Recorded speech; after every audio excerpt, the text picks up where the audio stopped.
Good day. Today is Friday, 19th December 2025, and before I begin this video, let me please remind you to tick the like button if once you have watched this video or whatever part of the video you want to watch, you like what you've heard and you wish to indicate that fact. Now, I should explain that we are now entering the deep Christmas season. I will not be making videos on Christmas Day and Boxing Day. That is the 25th and 26th of December. And I already have visitors, members of my family have started to arrive at my house. And my wife and I are busy. And this unfortunately cuts into time. And that unfortunately is going to mean that the videos I'm going to make between now and Christmas Day are going to be shorter than usual, for which apologies. And, well, that's, I'm afraid, what I have to do. Now, having said that, let's begin with today's program because we've had important and very consequential news over the last 24 hours. So, the long protracted saga of the European Union's attempt, or perhaps I should say more precisely, of the attempt by the European Commission and the German government, led by the German Chancellor Friedrich Merz, to float a loan of 140 billion euros for Ukraine, secured by the Russian assets held by Euroclear and which were frozen in February 2022. Well, that long attempt, which has taken up a huge amount of time and discussion and argument over the last few weeks, well, that crashed and burnt last night. There was a meeting in Brussels. The meeting went on for many, many hours. Eventually, an announcement was made, and the announcement was that Ukraine would be provided with funding. And of course, I said in my program yesterday that there was no doubt at all that Ukraine would be provided with funding, but the funding would be in the amount of 90 billion euros, not 140 billion euros, and that this would be a loan provided through some complex means that I have not fully understood, but apparently against financial leeway supposedly provided by the European budget, the EU's own central budget, I should make clear, secured or put up in some form by member states, but with a proviso that three dissident countries, the Czech Republic, Slovakia, and Hungary, would not in any form or shape be liable if the loan were never repaid. And on top of this, it appears that this loan will only be repaid by Ukraine once the war is over and Ukraine has presumably won, or there is some kind of peace agreement in which the Russians capitulate in some form and agree to pay reparations. Now that tells us that the loan is never going to be repaid because Ukraine, of course, will never repay the loan and the Russians will never agree to pay reparations. It is completely unclear to me how this loan is ever going to be repaid and whether, in light of that, it even makes sense to call it a loan.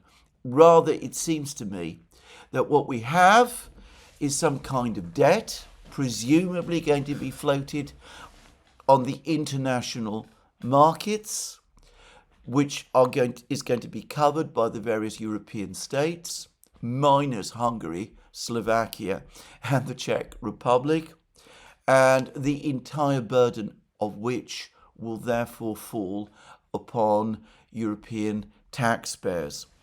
By the way, I'm not at all clear what the time limits of this loan are going to be. If there is going to be a bond issue on the on the world financial markets, then of course the bonds will have to mature at some date, I assume, and I wonder when exactly that is going to be.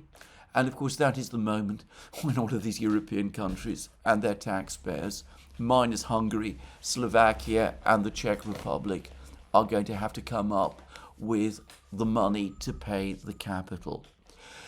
The key thing is, however, that the assets, the Russian assets in Euroclear, are not going to be touched. Now, this is a massive humiliation for Friedrich Merz. It is a significant humiliation for Ursula von Leyen, for Ursula von der Leyen, the European Commission President. It is a major disappointment for Zelensky, if I've understood the structure of this loan correctly, and I will return to that in a moment. It is a win for Bart de Wever, the Prime Minister of Belgium, who has fought tooth and nail against any attempt to misappropriate the Russian assets held by Euroclear. It is a clear win by Prime Minister Orbán of Hungary, who has opposed all attempts to misappropriate the Russian assets and who has been able to maneuver in such a way that Hungary is not going to be liable and not going to bear any part of the costs, and his two allies, Slovakia and the Czech Republic, have of course succeeded in achieving that outcome too. It is a win also for President Trump of the United States, who opposed this proposal to misappropriate the Russian assets. And of course, it is a significant win for Russia and for President Putin of Russia. The Russians made it absolutely clear that they would regard any misappropriation of their assets as theft. They have started legal proceedings, and I will also discuss that in a moment. And they've been able to scare the Europeans into backing off from misappropriating these assets that are held by Euroclear. It is not a total victory by the Russians because, as a result of that decision which was made last week, these frozen assets are now indefinitely frozen, but at least they are still there. Now, let's first go back to Zelensky and discuss why, in spite of the reports that Ukraine is getting a 90 billion euro loan, that it is never going to repay, a straight gift in effect, why it might be a lot less than some of the headline figures, some of the headlines and some of the reports might suggest, and why the outcome of this might be disappointing to him. Now, when there were the discussions about the 140 billion euro loan, the earlier idea of a 140 billion euro loan secured using the frozen Russian assets as collateral, it was said quite clearly that 40 billion of that 140 billion was intended to repay the European Union for an earlier loan of 40 billion euros that had previously been provided by the European Union to Ukraine and which had now matured. Now, I have not seen any report confirming this, but I assume that this is the case. I cannot understand how this can work if it is not. In other words, that this latest lending is still going to repay the 40 billion euro loan that the European Union made to Ukraine previously. In which case, this 90 billion euros must be divided into two parts. 40 billion euros to repay the earlier loan and 50 billion euros which will be provided to Ukraine. So, under the previous scheme, the scheme that suggested using the Russian assets as collateral, Ukraine would actually have received a monetary infusion in 2026 of 100 billion euros. This time, as a result of this present maneuver, it is only going to get 50 billion euros, half the original suggested amount. Now, a few minutes ago, I read an article by the German economist and commentator Wolfgang Munchau, and if I understood this article correctly, and if I'm wrong here, by the way, apologies, but if I understood this correctly, he seems to be suggesting that the original idea, the very first idea, the first proposal that was made presumably some months ago and which was not discussed publicly, was to advance Ukraine a loan of 200 billion euros. Now, if that is correct, then the Ukrainians would have received 160 billion euros, and the 40 billion, of course, would have gone to repay the earlier loan. Then that was shaved down to 140 billion euros, and the Ukrainians would then have got 100 billion euros. But after all this discussion, all of this debate, all of this argument, the amount of money that Ukraine, it seems to me, is actually going to get is just 50 billion euros. Now, in theory, that is enough to cover it is just enough to cover the hole in Ukraine's budget in 2026. Though there is not much scope if things go wrong, if spending is higher or tax revenue is lower or any of those things.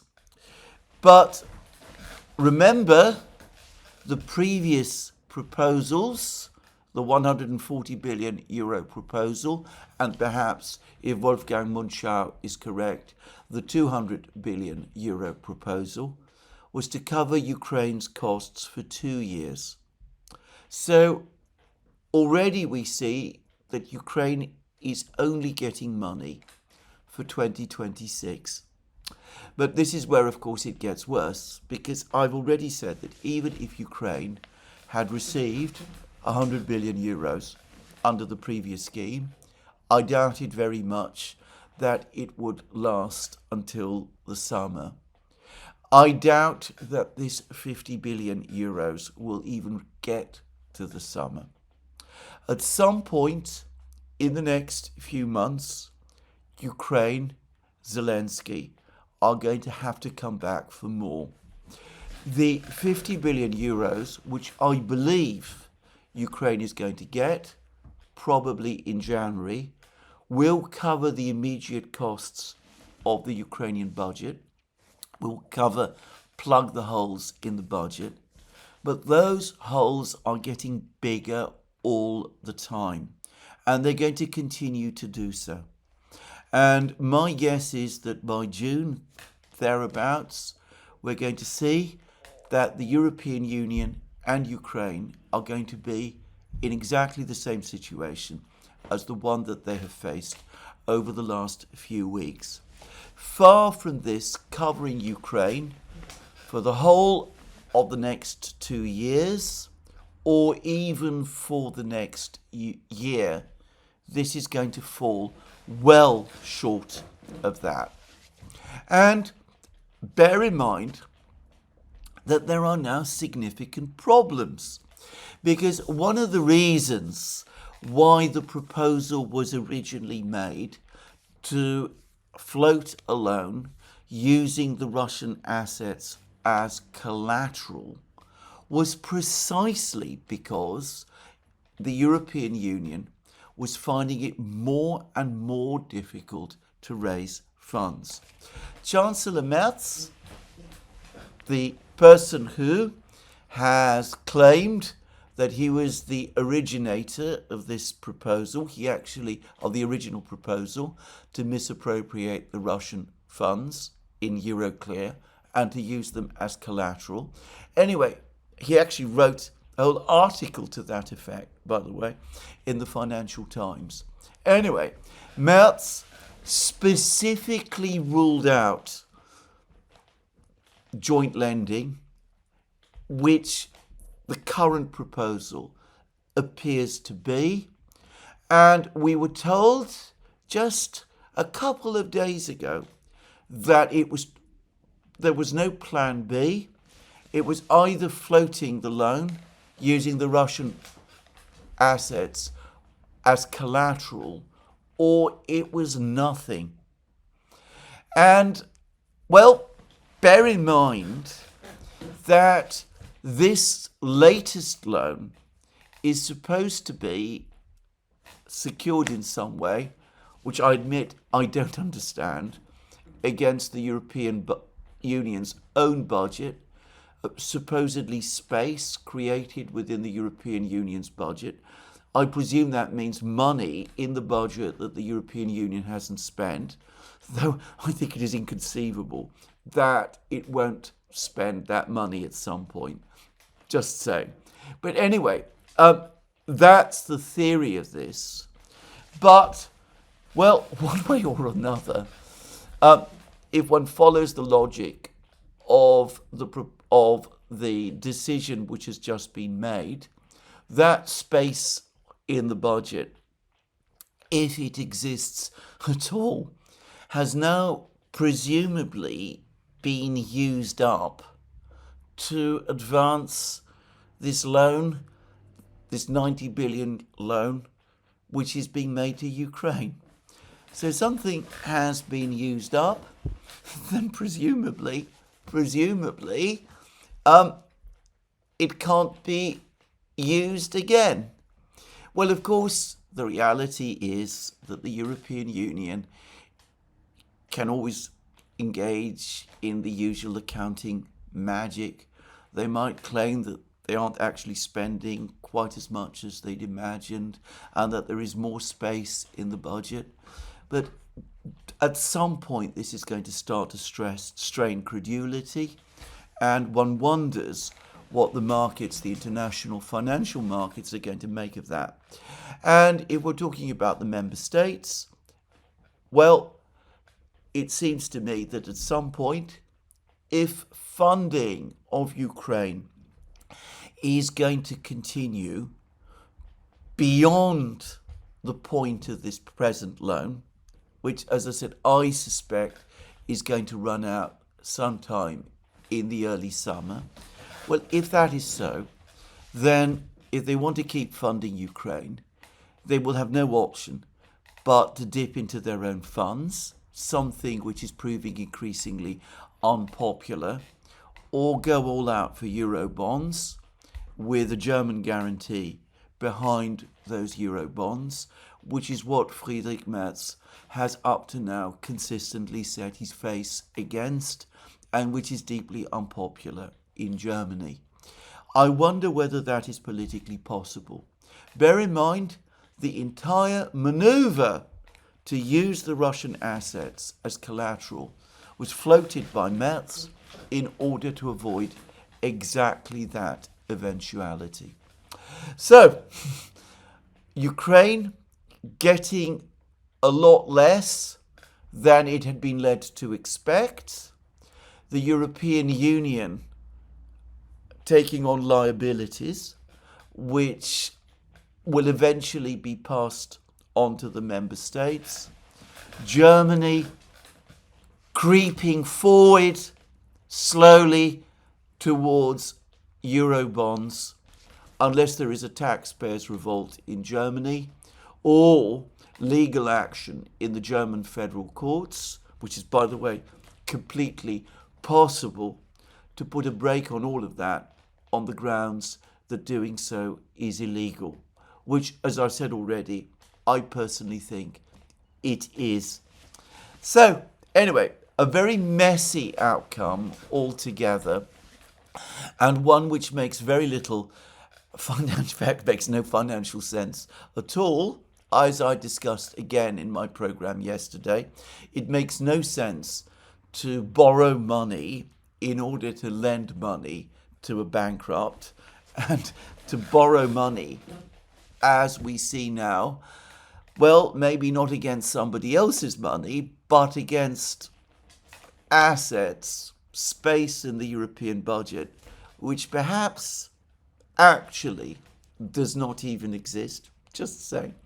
But anyway, this is what they have come up with. Now, all this is bad enough, but the humiliation of Merz and Ursula, and especially Merz, cannot be overstated. And if you disagree with me about this, well, there's an article today in the Financial Times which says as much. It says that how Friedrich Merz's EU summit plan on frozen Russian assets backfired. And then we learned that France sided with Belgium, Italy and smaller states in backing the alternative. And the article actually, and bear in mind the Financial Times is very pro-Ukraine, very pro-EU, sympathetic to Friedrich Merz. Anyway, it's pretty scathing. There was no plan B, they said, until there had to be one. And then we're told that at a little after 9 p.m. on Thursday, the EU's 27 leaders were presented with an updated version of a proposal championed by Germany to use Russia's frozen assets for, well, they say a 90 billion euro loan to Ukraine, but in fact it was a 140 billion euro loan to Ukraine. But the scale of its complexity alienated even sympathetic leaders. It was never going to fly, said a senior EU diplomat briefed on the discussions. Something that technical and obscure spooked the leaders. It felt like an ambush.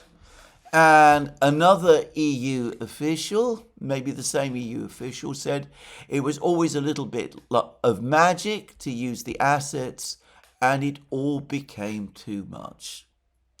As I have said many times in program after program, both on this channel and in discussions with my colleague and friend Alex Christoforou on the Duran, if you come up with a complex scheme to do something which, if the scheme did not exist, would be illegal, then you're not making that which was illegal legal. That cannot be done. You are simply highlighting the underlying illegality. Euroclear said it, the European Central Bank said it, the IMF apparently said it, the Belgian government said it. More and more European leaders came round to that view. The European Commission obtained legal advice saying it was all perfectly legal and above board. Law firms like Covington gave that advice. But the other European leaders were not convinced. And with the Russians now beginning legal proceedings, they backed down and they said, we are not going there. This is far too risky. We're not taking on unlimited liabilities. We are not risking the financial stability of our countries and of the entire union on a mad scheme like this. And to repeat again, it was a EU official, a European official, who told the Financial Times about 10 days ago. I discussed it all in my various programs, in various programs, that the various schemes being proposed by Ursula and Merz were crazy. Anyway, we continue to read in the Financial Times. Inside the room, French President Macron and Italian Prime Minister Meloni voiced concerns about the prospect of their national parliaments agreeing to the financial guarantees demanded by Belgium to share the risk of potential repayment of the loan. Two of the EU's biggest beasts opposing the plan shifted the mood, officials said. Meloni was the killer, said an EU diplomat, adding that Macron was mostly silent. Well, there it is. This foolish scheme failed. Now, Merz and Ursula are still making the point that the Russian assets are still there. Merz is weirdly saying that they still provide some kind of security for this latest loan. It's impossible to see how. And obviously the other European leaders don't agree. Both Ursula and Merz are still floating the possibility that the EU might come after those frozen assets at some point in the future. But I have to say that if the EU leaders do revisit this idea again, then it seems to me that the very fact that they backed off, that when presented with this latest scheme, they said this isn't going to work, that the risks are too great, that it was never going to fly, it was too technical and obscure, and that spooked the leaders, and it felt like an ambush, that it was always a little bit of magic to use the assets, and it all became too much. This is what various EU officials are telling this Financial Times. Well, the Russians are going to produce all of that to the various courts around the world, to the tribunal that's going to be eventually set up under the commercial treaty between Belgium and Russia that I've discussed in the past, the courts in Asia, in Singapore and in other places. The Russians are going to produce all of this. They're going to produce all of the coverage, the comments made by European leaders in the past if this idea is proposed again. And they're going to say, how can something which so many European leaders, so many European officials, that the ECB, Euroclear itself, the International Monetary Fund, has said as it was illegal, how can it be legal? And how can it possibly be legal when, given that when it was first proposed, a critical mass of European leaders, Meloni, Macron, Orban, Bart de Wever, rejected it because they accepted that the legal risks were too great. So, it seems to me that we now have an open and shut case, to all intents and purposes, for the Russians in case this proposal is ever floated again. And then that brings me back to the legal case that the Russians have already got ongoing. They started a case in the Moscow Arbitration Court. They did that simultaneous with the decision by the European Union to freeze the assets in Euroclear indefinitely. It seems to me that the Russians already have a strong case, because the Russians can say, well, the European Union now acknowledges that these are our assets. These assets are covered by sovereign state immunity. These bizarre and dangerous proposals that are floating around and which Ursula and Merz are still saying might be activated in future show that these assets held in Euroclear are at risk of theft. There's already been misappropriation of the interest. Euroclear, of course, disputes that, but the Russians will insist that they are still entitled to the interest. I'm not going to argue the point. I don't know which side is right about that, one way or the other. But it still seems to me as if the Russians still have an ongoing case. Now, whether they choose to proceed with it is another matter. They might get a judgment out of the Moscow Arbitration Court. Whether they then use that judgment and enforce it against European assets in Russia itself.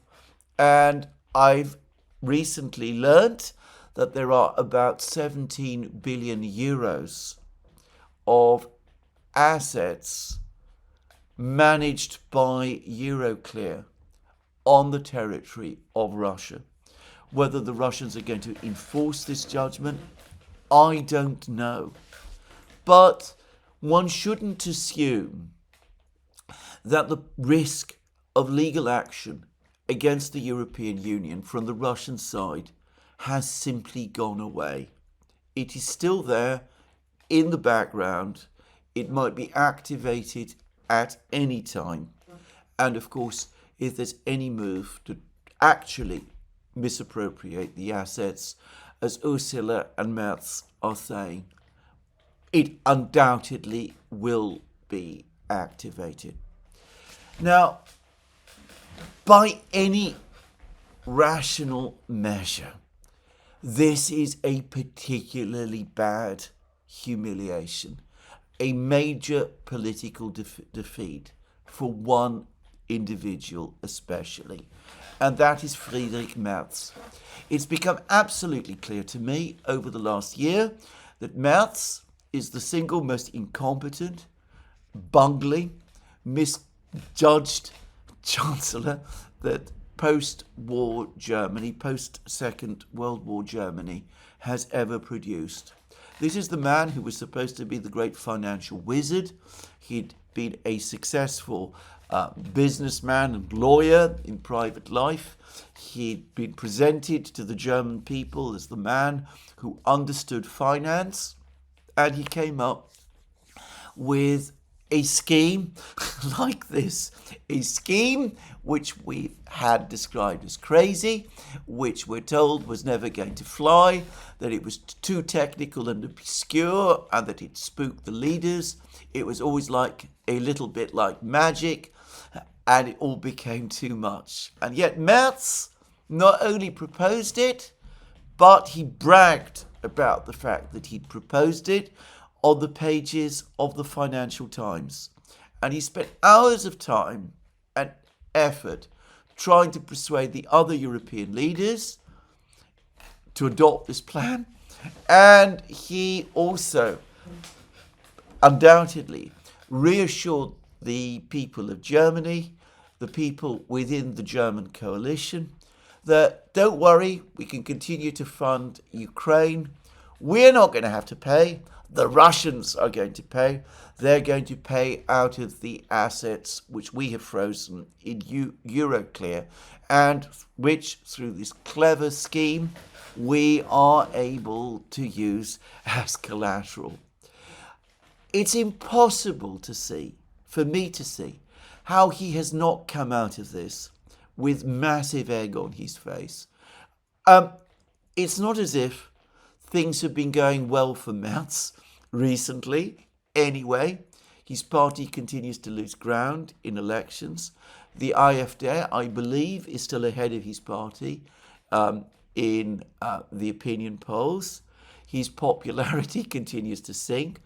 I've heard some reports that it's even now, he's polling now even lower than Keir Starmer is in Britain, which is saying a great deal.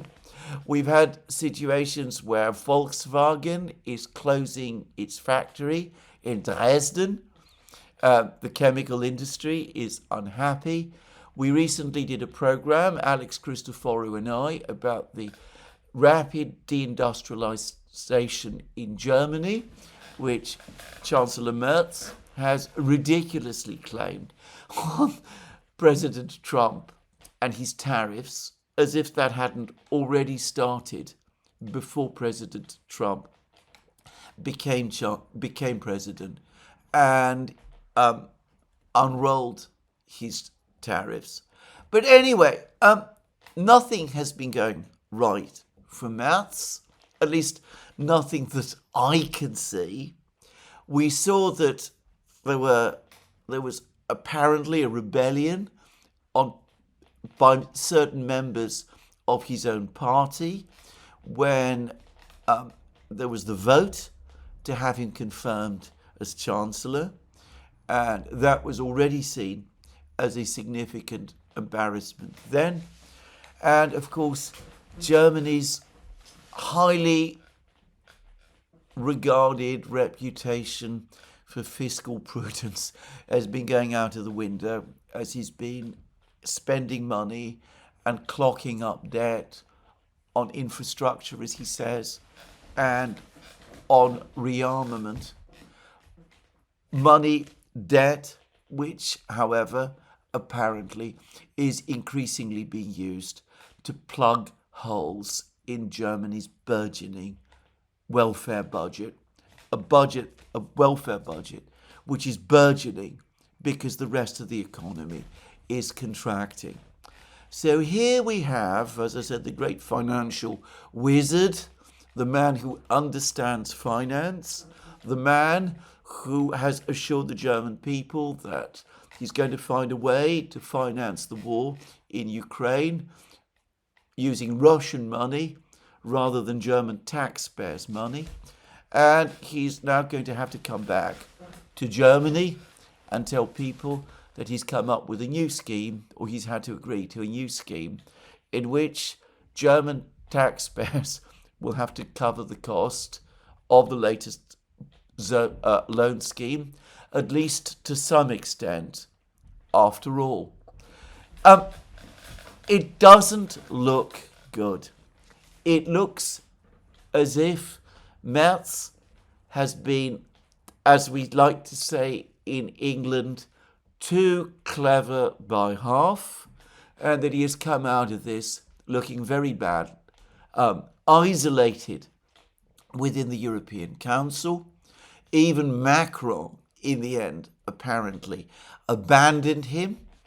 And, well, he's ended up with an outcome which he had previously ruled out. Now, I am not saying that this is going to result in calls for Friedrich Merz to step down. He's only been Chancellor for a relatively short time. And I suspect, anyway, that many people within the CDU will say that if we start to play musical chairs with the Chancellor's office by trying to leverage Merz out, all we will do is probably trigger a collapse of the government, of the coalition, and that can only play in the end to the advantage of the AfD. But I cannot believe that this has not damaged his reputation and authority within the coalition and in Germany itself. Behind the scenes, criticism is going to grow within the coalition and, well, in wider German society, it's going to grow also.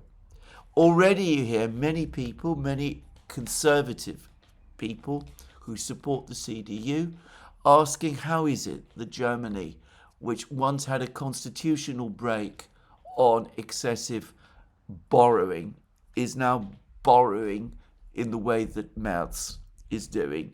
And isn't that one of the contributing causes to the decline of the German economy? And, well, I can't help but feel that these criticisms, these doubts over the next few weeks and months are going to grow. I would not be surprised, though I am not making a prediction, that this particular misjudgment, this failure, will be the tipping point in terms of Merz's authority, and that from this moment onwards, his authority is going to start to drain away, and that the doubts are going to increase, and that he's going to find it increasingly difficult from this point onwards to get his various ideas and policies and schemes, dare I say, through the coalition itself, let alone the European Council. At which point he will become Chancellor in name only, just as his hapless predecessor, Olaf Scholz, eventually became. Anyway, to repeat, that's not a prediction, but I do think it is a real possibility. And, well, we will see where it goes. So, a humiliation, a win for the Russians, a disappointment for Zelensky, and very likely we're going to see the European Union confronted with this same set of problems all over again in a few months, when Zelensky and Ukraine, facing increasing problems, come back for more money. Now, as to that, well, let's now turn to the situation in the war, because the war continues, and it continues to get worse for Ukraine, and it does so every day. Now, over the last 24 hours, two very important Russians have provided very, very lengthy further speeches. One was the chief of the General Staff of the Russian Armed Forces, Valery Gerasimov.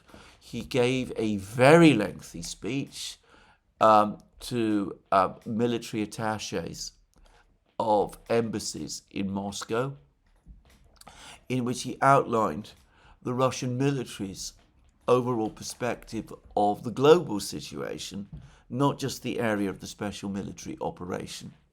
But of course, the most senior Russian of all, Vladimir Putin, the president of Russia, has, even as I'm doing this program, been giving one of his mammoth Q&A plus press conferences. He's taking questions from members of the Russian public, and at the same time, he's also fielding questions from the Russian media. And, well, I haven't had time yet to catch up with all the things that Putin is saying. As I said, his Q&A and press conference is continuing even as I am making this program. I will revert to it tomorrow. But if we're talking about Gerasimov, he did give an account of the situation of the special military operation, though I noticed that much of his address repeated many of the points previously made by the Russian defense minister, Andrei Belousov, at the meeting of Russia's defense ministry board, which I discussed yesterday, and in programs that we've done on the Duran. Anyway, Belousov previously seemed to highlight the real possibility of future conflict in Europe between the Europeans and Russia, and gave the impression that the Russians are, at any rate, at least preparing for that kind of conflict. And, well, Gerasimov, over the course of his speech, did the same. But there are a number of things that I want to take forward and take further. Firstly, one particular weapon system, the Oreshnik, is now finally entered operation. Putin previously said that the Oreshnik was in serial production throughout 2025, that the first Oreshnik systems had been delivered to the troops in August. He then said at the Defense Ministry Board that the Oreshnik was about to enter actual service, and the Belarusian president, Alexander Lukashenko, has now come forward and said that the Oreshnik system, which was deployed in Belarus, entered operational service on the 17th of December. So the Russians are now not only armed and equipped with the Oreshnik system, but it is now in full operation. Production continues and it is now in operation. So that leaves open the possibility that it could be used on the Ukrainian battlefields in 2026, next year. The fact that it has been in serial production and that it was deployed to the troops, but that it had not been used in action, is now explained. It was only fully incorporated within the Russian armed forces this month, but it now has been, and it is available for the Russian armed forces to use on the Ukrainian battlefields if they decide to use it. So, we'll see whether they do. Having a capability does not automatically mean that it is going to be used, but I personally would be surprised if it wasn't. Just so. Anyway, let's talk about other things that Gerasimov and Putin have told us, and I'm going to conflate what the two have said. Both Gerasimov and Putin continue to insist that Kupiansk is firmly under Russian control. Now, again, there is lots of discussion and argument about this. I mentioned some days ago that the Russians had released a video of a Russian soldier in a part of Kupiansk, which the Ukrainians claimed to have captured. Perhaps unsurprisingly, about 2 days after, reports began to appear that various Western people who do geolocations had geolocated the actual place where this Russian soldier had been, at a completely different place some distance away from Kupiansk.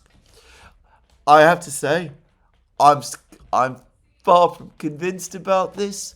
I've never thought that geolocation was an exact art, and I wonder whether people haven't been hunting around looking for places outside Kupiansk which resembled a place in the film. But then, to repeat again, I am not there, and I'm not going to say what I think. If I have to say briefly, there is very little video footage altogether from Kupiansk at the moment, but the Russians still insist that they are in control of the town. Putin and Gerasimov have said so. A group of forces west continue to say so. I myself still believe, in fact definitely believe, that they're more likely telling the truth. Putin, by the way, in his combined press conference Q&A today, mocked Zelensky for the stunt close to Kupiansk. He made the same point that I have, that Zelensky didn't actually make his video in Kupiansk itself.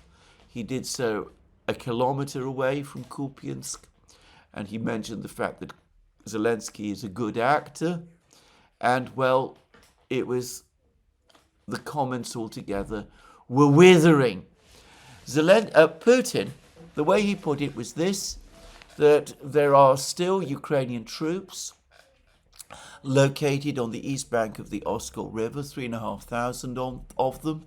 that the Russians are busy trying to eliminate this pocket of Ukrainian troops east of the Oskol River, that they still have railway stations and positions that the Ukrainians still control south of Kupiansk in a village called Kolodoy. I might have got the name wrong. To the south of Kupiansk, that neat place, the Russians need to recapture as well. Putin said that once these operations are completed, Group of Forces West will resume its advance westwards, which to my mind, by the way, clearly indicates that the next objective after the Russians have consolidated their positions in Kupiansk by eliminating this group of forces east, these Ukrainian troops east of the Oskol River, as Putin is saying, the eventual objective of these Russian forces, of the Russians, is to recapture the towns of Izium and Balakleya that the Russians held during the summer of 2022 and which the Ukrainians were able to recapture during their autumn offensive of the same year. Now, saying all of this, I want to repeat again a point that I made in my program yesterday, that the Russians saying all of these things, Gerasimov, Group of Forces West, and Putin saying all of these things, makes it one thing absolutely clear, that the Russians, whatever counterattacks the Ukrainians might be undertaking in the Kupiansk area, that the Russians intend to hold the town and in the end ultimately intend to drive the Ukrainians back. So I think the last point in some respects is the most important one, and it bears repeating. Anyway, everywhere else, I don't think there's any doubt about who is advancing and how fast they are advancing. Putin spoke about the situation in Pakrovsk and Mirnograd. He said that there are Ukrainian counterattacks to try to re-enter Pakrovsk, but that they are all unsuccessful. Just as, by the way, he said that the Ukrainian counterattacks in Kupiansk are unsuccessful. He said that Ukraine is using up its reserves, its remaining reserves, trying to undertake these counterattacks. He said that the Russians now control more than 50% of Mirnograd, and that there is no hope for the Ukrainian troops in Mirnograd to escape. There are, by the way, reports this morning that the Russians are now clearing the Mirnograd pocket. There were reports earlier that the Ukrainian troops in Mirnograd had been dispersed and fragmented into smaller pockets. There is a long report about this from Redovka. Anyway, there are reports this morning that the Russians are now finally conducting a final sweep of Mirnograd, and that it could be that they will announce today that Mirnograd has finally passed entirely under their control. Anyway, we shall see. Gerasimov claimed that the Russians now control more than 50% of Konstantinovka, the big town to the east of Pakrovsk and Mirnograd. There is no independent corroboration of this.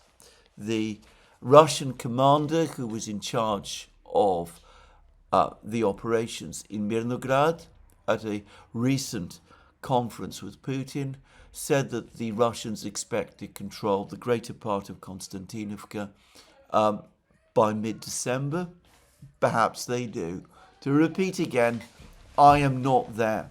If this is true, then Ukrainian defenses in Konstantinovka are collapsing very fast. Gerasimov said that the Russians control half of Liman. Again, I'm not able to confirm that, but perhaps it's true. There is no doubt that fighting is indeed taking place in Liman, though there is no cauldron there as far as I know. The Ukrainians still have both supply routes for their forces in Liman and escape routes as well. Siversk, nobody, I think, seriously disputes that Siversk is firmly under Russian control and they continue to advance. And of course, the most dramatic news continues to come from the Zaporozhye and Kherson regions. In Zaporozhye region, the Russians, by some claims, now control the greater part of Gulyapolye. Putin said that they have established positions on the west bank of the Gaidshur River in Gulyapolye itself, though he also said that the bulk of the Russian forces are still located east of the river in Gulyapolye, so they still have to cross the river in order to complete the capture of this important town. And, well, the Russians are also pushing westwards, further north. They've crossed the Gaidshur River.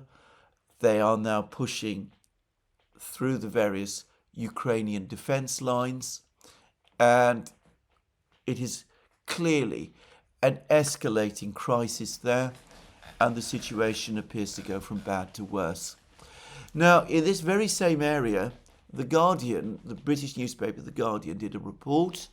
A Guardian reporter visited a drone unit, a Ukrainian drone unit.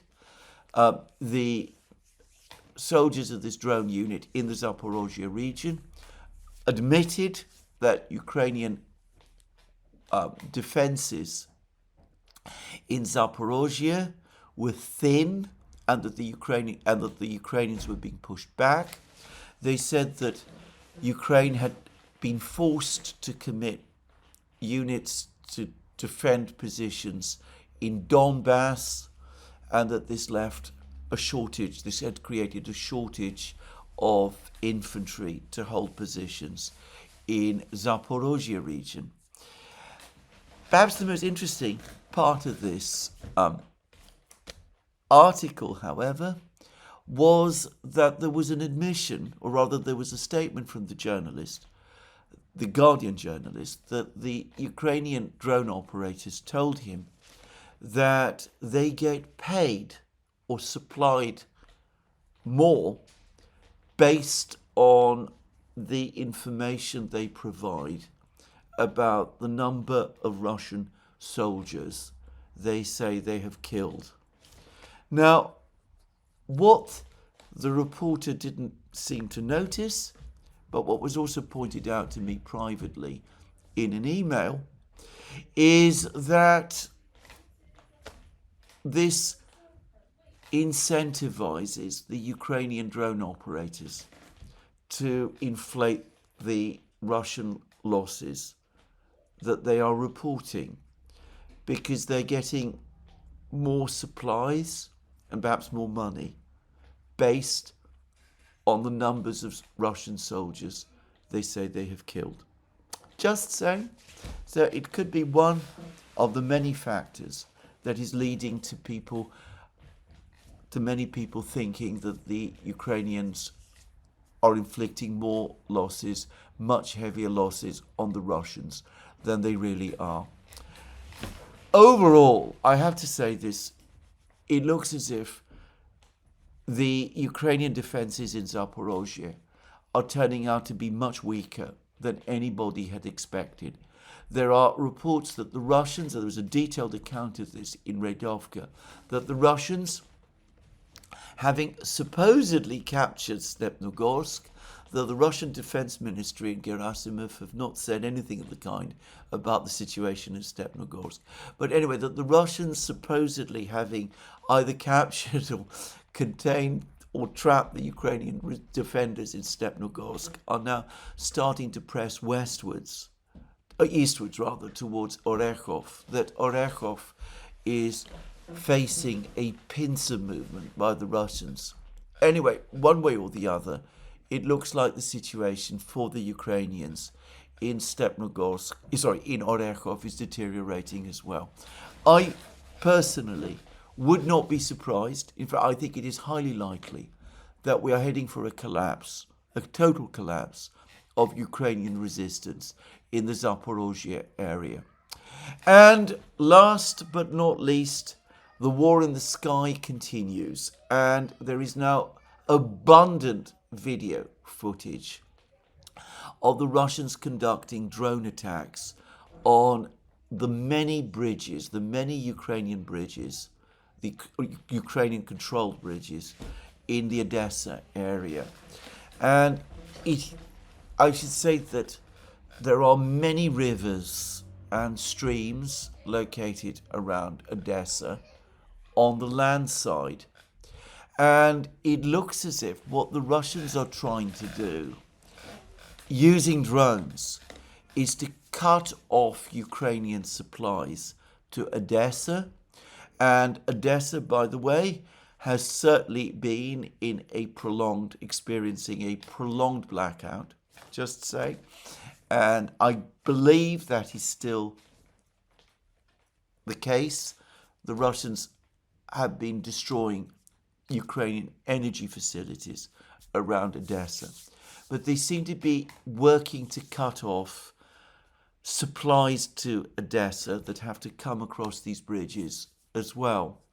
And I can't help but think that this looks like it's preparatory to cutting off Odessa from the rest of Ukraine, and ultimately perhaps creating a situation for some kind of attack upon Odessa, perhaps by sea, or perhaps once Kherson region has been reoccupied, Kherson region west of the Dnieper has been reoccupied.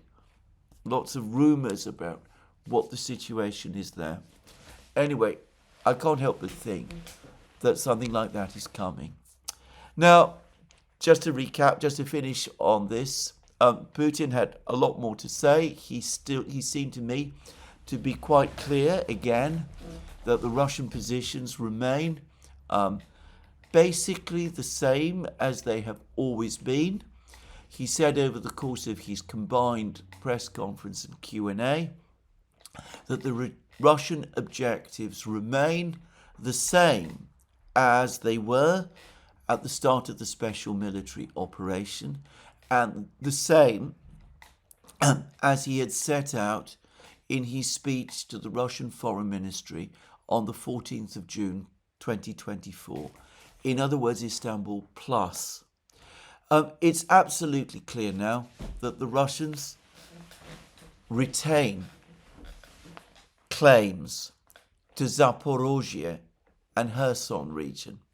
In fact, as Putin was speaking, there was a big map behind him which showed Crimea, Donbass, all of Zaporozhye region, and all of Kherson region as part of Russia.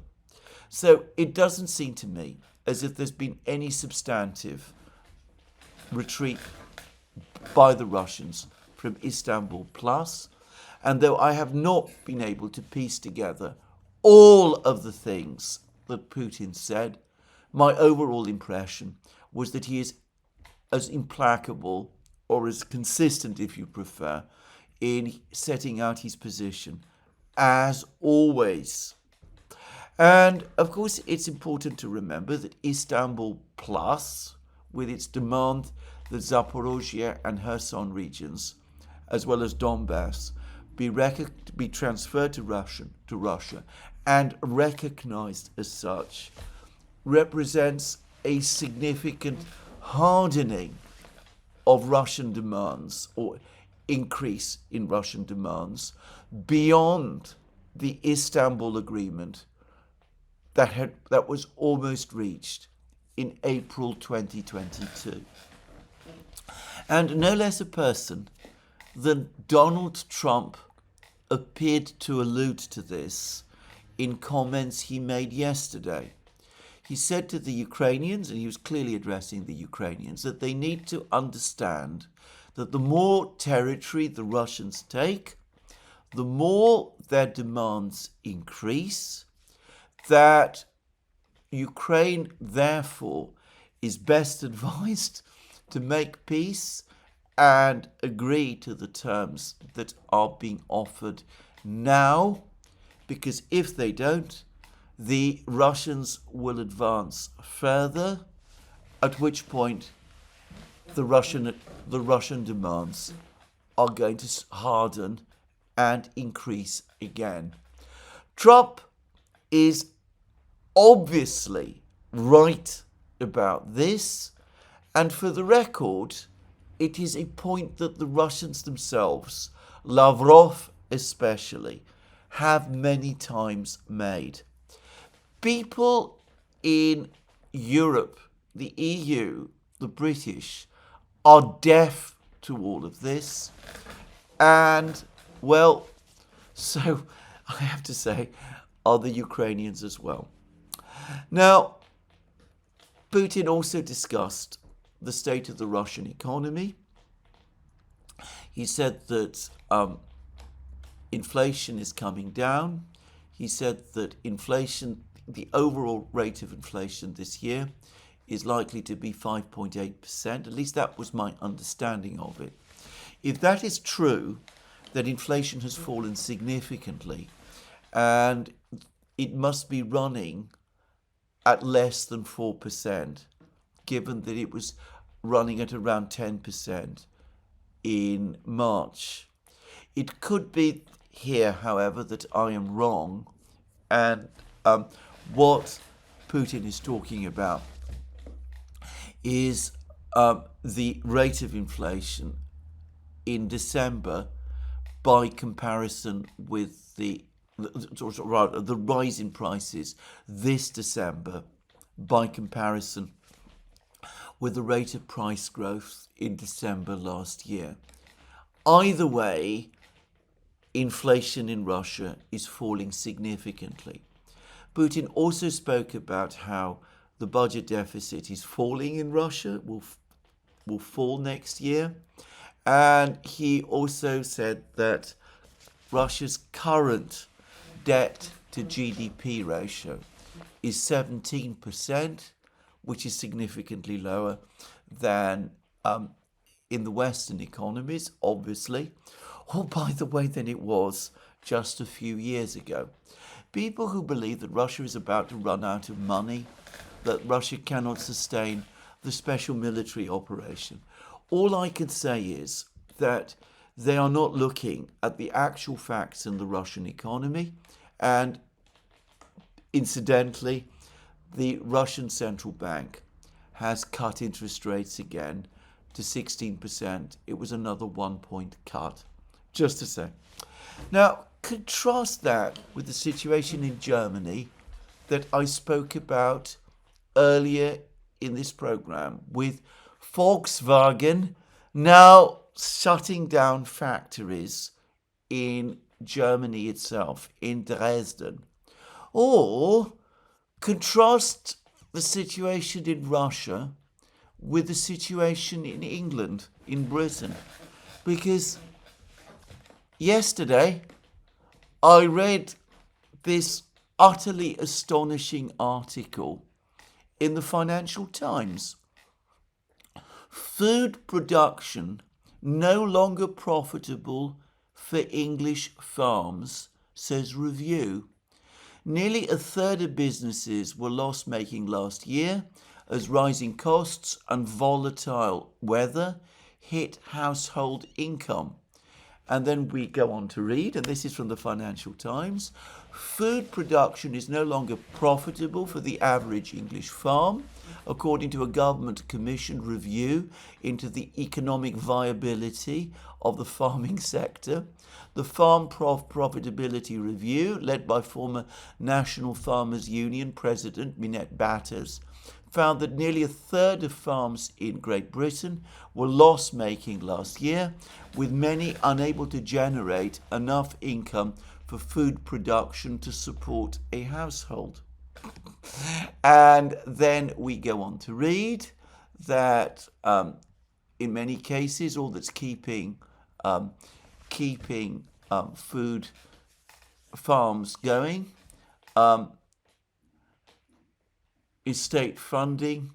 In the 2023-2024 financial year, the average English farm made a net loss on agricultural activities with state funding and diversification out of farming. I don't know what that is, by the way, what that means.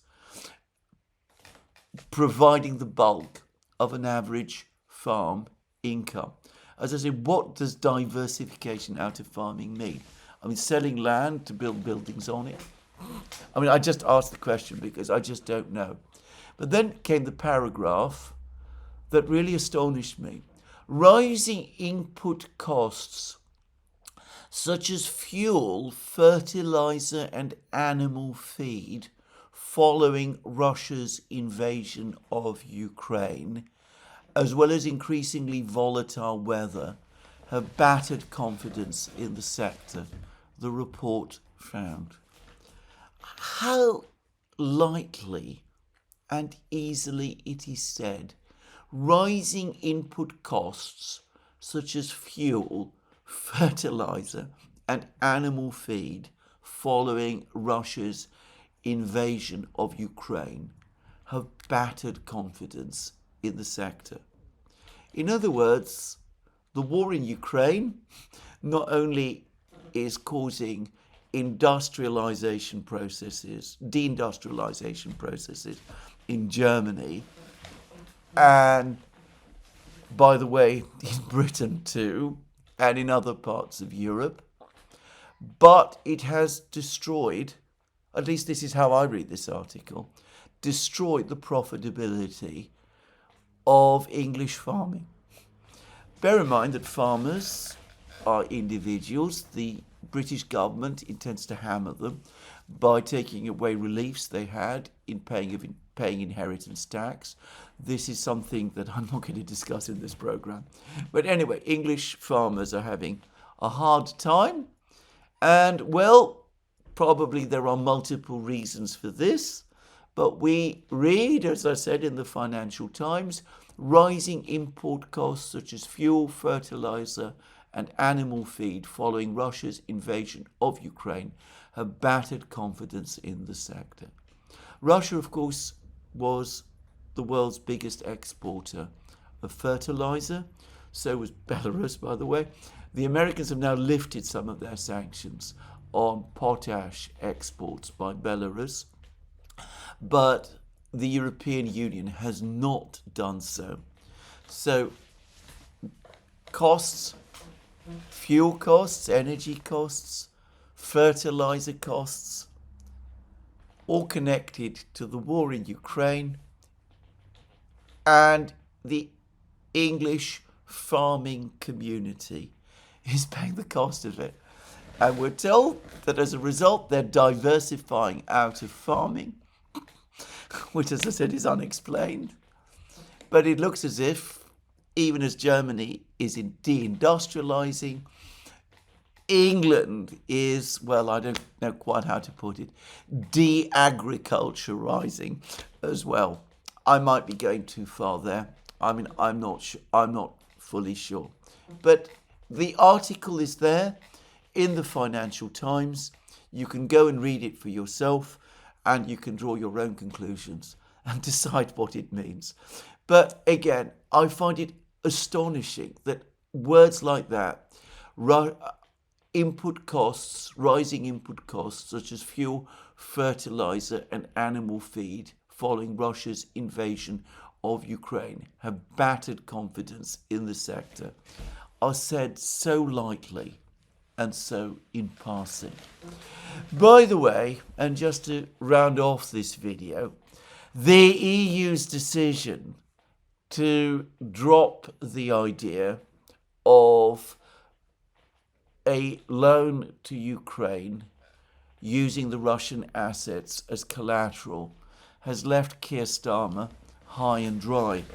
The Financial Times I think it was the Financial Times, has now confirmed the earlier Russian report that the British government, despite doubts expressed by the British banks, was not only an enthusiastic supporter of the scheme, of the EU scheme, of Merz's scheme to loan Ukraine 140 billion euros using the Russian assets as collateral, but that he had been pressing, that Starmer had been pressing EU governments to adopt the scheme.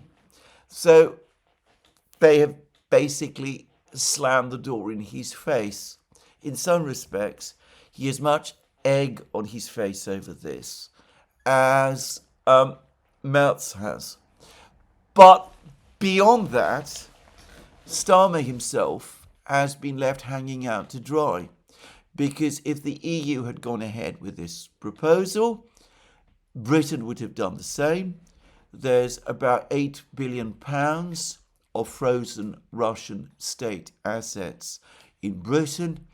And, well, the Financial Times was reporting that despite criticism and opposition from the British banks, Starmer was preparing to lend Ukraine an amount of money, who knows how much, 5 billion, 8 billion, which would also have used these frozen Russian assets in Britain as security.